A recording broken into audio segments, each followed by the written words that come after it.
என்னன்னு பேசுறியானா இப்பதான் முக்கியமான விஷயத்துக்கே வரும். ஃபேர் அண்ட் லவ்லில ஒரு பொண்ணு சொக்கா போட்டு சூப்பரா வரும் பாத்தீங்களா, நான் தான் விலையா இருக்கேன் இந்த கிரீம் போட்டா பல பல அப்படின்னு சொல்லி யாமி கௌதம். ஓகேங்களா, அவங்க இந்த விளம்பரத்தில் நடிக்கணும்னு அவசியமே கிடையாது. அவங்க ஒரு நல்ல நடிகை. அவங்களுடைய படங்கள் 1-2 பாருங்க, தமிழ்ல கூட டப் ஆகிருக்கு. அவ்வளவு சூப்பரா நடிப்பாங்க, எக்ஸ்ட்ரானரியா நடிப்பாங்க. ஆனா அவங்களுக்கு இது வரைக்கும் ஒரு விருது கூட சரியா வழங்கப்படவே இல்லை. ஆலியா பட்டும் சூப்பரா நடிப்பாங்க, அவங்க நடிப்புல குறை சொல்லவே முடியாது. ஏன்னா நானே ஒரு ஆலியா பட் ஃபேன் தான். ஆனா யாமி கௌதமும் அதற்கு ஈடு கொடுத்து நடிக்கிறாங்க. ஆனா அவங்களுக்கு இது வரைக்கும் எங்கேயாவது ஒரு அங்கீகாரம் கிடைச்சிருக்கா கேட்டா கிடையாது.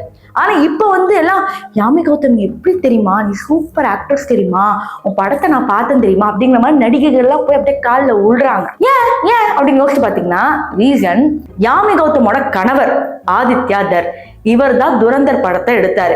ரன்வீர் சிங் என்னதான் வந்து சூப்பரா எனர்ஜெட்டிக்கா பேசினாரோ அவரோட படம் பெருசா ஓடவே இல்லை. ரன்வீருக்கு ஒரு 1000 கோடி அடிச்சு ரன்வீரை வந்து வேற மாதிரி எடுத்துட்டு போயிட்டாரு இல்லையா. ஸோ வந்து சூப்பரான மவுசி. அவர் இதுக்கு முன்னாடி எடுத்த படங்களும் வந்து நல்லா பேசப்பட்ட படங்கள். ஆனா அதுக்கெல்லாம் எங்கேயாவது அவார்டு கொடுத்துருக்காங்க கேட்டாங்கன்னா அதுவும் கிடையாது.